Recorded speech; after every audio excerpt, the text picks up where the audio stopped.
Hello students, good morning everyone. Praveshika ஸ்டூடெண்ட்ஸுக்கு easy language, Tamil தெரியாத KP அந்த மாதிரி படிக்கிறது. செகண்ட் லாங்குவேஜ் வந்து ஹிந்தி எடுத்து படிக்கிற ஸ்கூலில் குழந்தைங்களுக்கு தமிழ் கொஞ்சம் டிஃபிகல்ட்டாக இருக்கும் இல்லைங்களா, அதனால் அவங்களுக்காக இந்த பதிவு. பெரிய பெரிய கட்டுரையெல்லாம் அவங்களுக்கு கொஞ்சம் சிரமம். தமிழ் கொஞ்சம் ஹிந்தி செகண்ட் லாங்குவேஜ் படிக்கிறதால தமிழ் கொஞ்சம் பொறுமையாக படிப்பாங்க. அவங்களுக்காக தான் இது போடுறோம் students. Easy language Saravana easy Tamil guide, அதுலேருந்து உங்களுக்கு 50 மார்க் இருக்குது இல்லைங்களா. அதில் நம்ம நகரங்கள் அமாரே ஷகரில் சென்னை மாநகரம் போட்டுட்டோம். இப்போ ரெண்டாவது ஹைதராபாத், அப்புறம் பெங்களூரு, திருவனந்தபுரம் இதெல்லாம் இருக்குது. இதெல்லாம் கொஞ்சம் போட்டு விட்டுறோம் பாருங்கள் ஸ்டூடெண்ட்ஸ். ஒரு தடவை காதால் கேட்டு கூட நீங்கள் படிக்கலாம். போகலாமா? ஹைதராபாத் ஆந்திர பிரதேசத்தின் தலைநகரம். இந்நகரை 1591 முகம்மது குலி குதுப் ஷா அப்படின்றவர் முகம்மது குதுப் ஷா மூசி ஆற்றின் ஆற்றங்கரை ஓரமாக, அது வந்து மூசின்றது ஆரோட பேர், மூசி ஆற்றின் தென்கரையில் அமைத்தான். இந்த நகரத்தை அந்த இடத்துல அமைச்சார் அவர். மூசி ஆற்றின் தென்கரையில் முகம்மது குலி குதுப் ஷா என்றவர் அமைச்சார் 1559. பின்னர் வடகரையில் நிஜாம் சிக்கந்தராபாத் நகரை அமைத்தான்.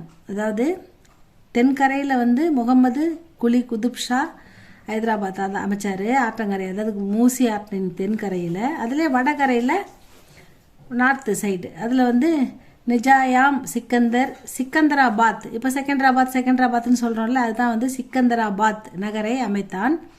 தற்போது இவை இரண்டும் இரட்டை நகரங்களாக புகழ்பெற்றுள்ளன. இரட்டை நகரம், அதாவது ஹைதராபாத் செகந்தராபாத் ரெண்டும் வந்து இரட்டை நகரங்களாக புகழ்பெற்றுள்ளன. இந்நகரம் கடல் மட்டத்திலிருந்து 536 மீட்டர் உயரத்தில் உள்ளது. ஹைட்டு பூமியிலேருந்து 536 மீட்டர் ஹைட்டில் அந்த நகரம் அமைஞ்சிருக்குது. எனவே ஆண்டின் பல மாதங்கள் குளிர்ச்சியாக உள்ளது. இங்கு பழமையும் அழகுமிக்க பல கட்டடங்கள் உள்ளன. சார்மினார், சாலார்ஜங் மியூசியம், பொது தோட்டங்கள், உசேன் சாகர் ஏரி, கோல்கொண்டா முதலியவை பெருமை சேர்க்கின்றன. விமானங்கள், ரயில்கள் மற்றும் பேருந்துன்னு என்னது? பஸ் போகுதில்ல, அதான் பேருந்து மூலம் நாட்டின் பல பகுதிகளிலிருந்தும் ஆயிரக்கணக்கானோர் இங்கு வந்து செல்கின்றனர்.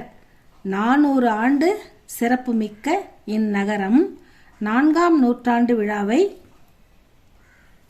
கொண்டாடி கொண்டிருக்கிறது. 4 நூற்றாண்டுகள், 400 ஆண்டுகள் ஆயிடுதுன்னு சொல்கிறாங்க. இவ்வளோதான் ஸ்டூடெண்ட்ஸ் ஹைதராபாத். இதை படிச்சுக்கோங்க. இதுக்கு அடுத்தது பக்கத்தில் இது இருக்குது பாருங்கள்,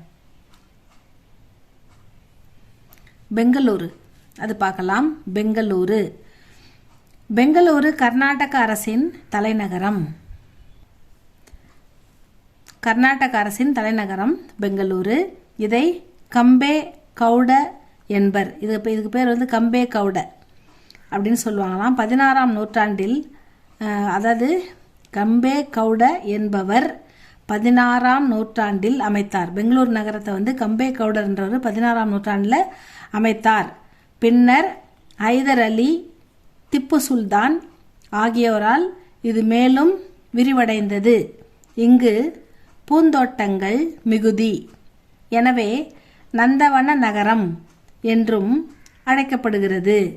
இது கர்நாடகத்தின் நுழைவாயில் என்றும் ஓய்வு பெற்றோரின் சொர்க்கம் என்றும் அழைக்கப்படுகிறது. பெங்களூரு.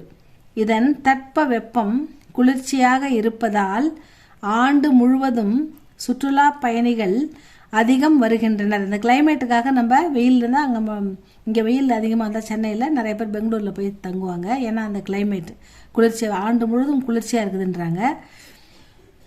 அதனால் சுற்றுலா பயணிகள் அதிகம் போவாங்க.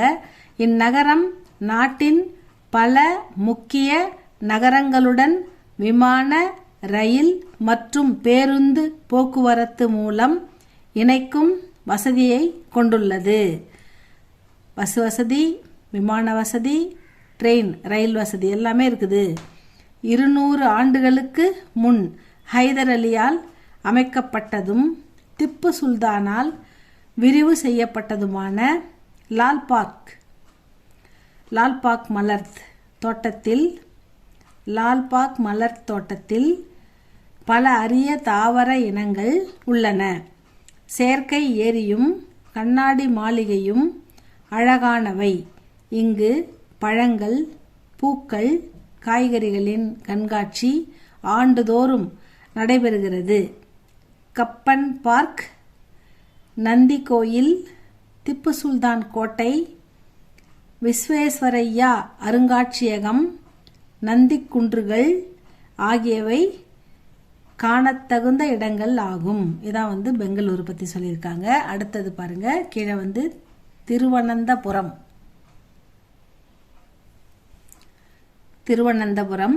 திருவனந்தபுரம் கேரள அரசின் தலைநகரம்.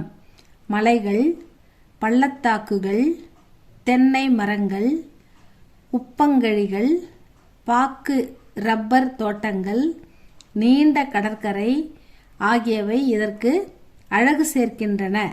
இந்நகரில் பழமை வாய்ந்த கோவில்கள், வரலாற்று புகழ்மிக்க கட்டடங்கள் பல உள்ளன.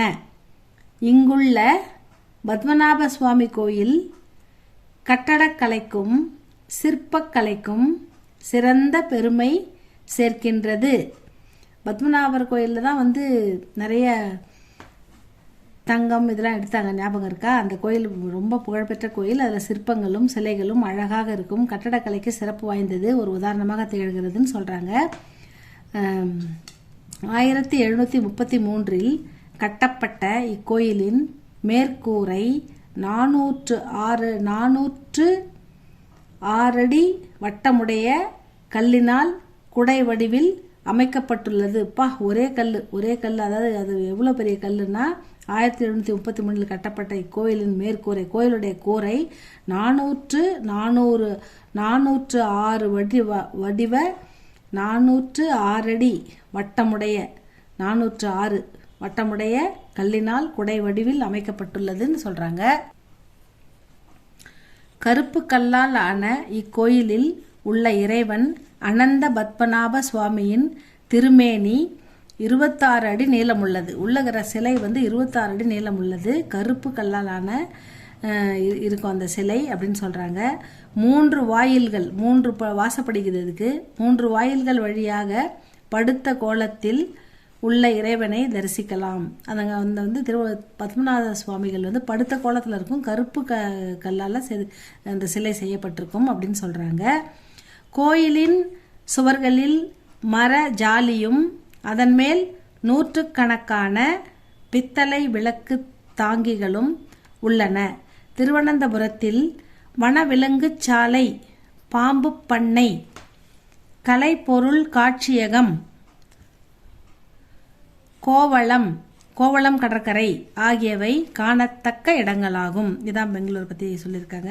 இது என்னது, திருவனந்தபுரத்தை பற்றி அழகாக சொல்லியிருக்காங்க. நல்லா அருமையாக பார்க்க வேண்டிய ஒரு இடம். ஸ்டூடெண்ட்ஸ் படித்து பாருங்கள். அடுத்தது மும்பை.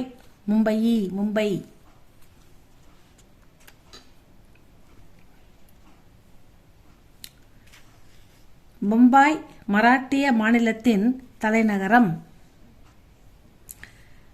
இதை மும்பை என்றும் கூறுவர். மராட்டிய மாநிலத்தின் தலைநகரம் எது? பம்பாய். இது மும்பைன்னு சொல்லுவாங்க. பாம்பே அப்படின்னு சொல்லுவாங்கல்ல, அதுதான். இது இந்திய பெருநகரங்கள் 4னுள் ஒன்று. இந்தியாவிலே இருக்கிற 4 பெரிய நகரத்தில் மும்பையும் ஒன்று. இது பன்னாட்டு வணிக நகரமாகும். இது ஒரு இன்டர்நேஷ்னல் அப்படின்றதுக்கு பதிலாக மல்டி இன்டர்நேஷ்னல் பிஸ்னஸ் சென்டர் அப்படின்னு சொல்கிறாங்க. வணிக நகரம், வியாபார ஸ்தலம் அப்படின்னு சொல்கிறாங்க. இதன் துறைமுகம் மிகச்சிறந்தது. பம்பாய் சென்ட்ரல், பரல், குர்லா, தானே, டோம்பிவலி ஆகியன முக்கிய பேருந்து நிலையங்கள். பஸ் ஸ்டாண்டோடைய பேர் எல்லாமே பம்பாய் சென்ட்ரல், பரல், குர்லா, தானே, டோம்பிவலி ஆகியவை முக்கிய பேருந்து நிலையங்கள். Victoria terminus Dadar, Victoria terminus Dadar ஆகியவை முக்கிய ரயில் நிலையங்கள். ஜூஹு மனங்கவரும் கடற்கரை ஆகும். ஜூஹு பீச் அது ரொம்ப அட்ராக்டிவாக இருக்கும்னு சொல்கிறாங்க. இந்தியாவின் நுழைவாயில் மகாலட்சுமி கோயில், விக்டோரியா அருங்காட்சியகம், விக்டோரியா தோட்டம், கமலா நேரு பூங்கா, தொங்கும் தோட்டம், மரீன் டிரைவ்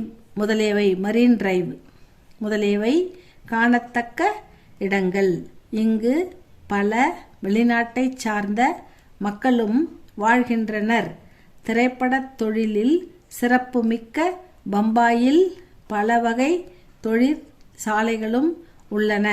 மராட்டி, குஜராத்தி, இந்துஸ்தானி ஆகியவை இங்கு பேசும் மொழிகள் அப்படின்னு சொல்கிறாங்க. அவ்வளோதான் ஸ்டூடெண்ட்ஸ், இந்த மும்பை இவ்வளோதான் உங்களுக்கு எஸ்ஏ, இந்த பிக் கொஸ்டின். இது நல்லா பாருங்கள், படிங்க. இது பிடிச்சிருந்தா லைக் பண்ணுங்கள், ஷேர் பண்ணுங்கள் ஸ்டூடெண்ட்ஸ். வீடியோவில் இந்த எல்லாமே இந்த சேனலில் கோகுல் இந்தி அகாடமியில் எல்லாமே போட்டிருக்கு. உங்களுக்கு பாருங்கள். உங்களுக்கு எதாவது தேவைப்பட்டால் கமெண்ட் பண்ணுங்கள். உங்களுக்கு எந்த எஸ்ஏ வேணாலும் எந்த லெவலில் நீங்கள் எது கேட்டாலும் போட முடியும். ஏதாவது விட்டு போயிருந்தாலும் கேளுங்கள் ஸ்டூடெண்ட்ஸ். கமெண்டில் சொல்லுங்கள் ஸ்டூடெண்ட்ஸ். சப்ஸ்கிரைப் பண்ணுங்கள், லைக் பண்ணுங்கள், ஷேர் பண்ணுங்கள். தேங்க்யூ ஃபார் வாட்சிங்.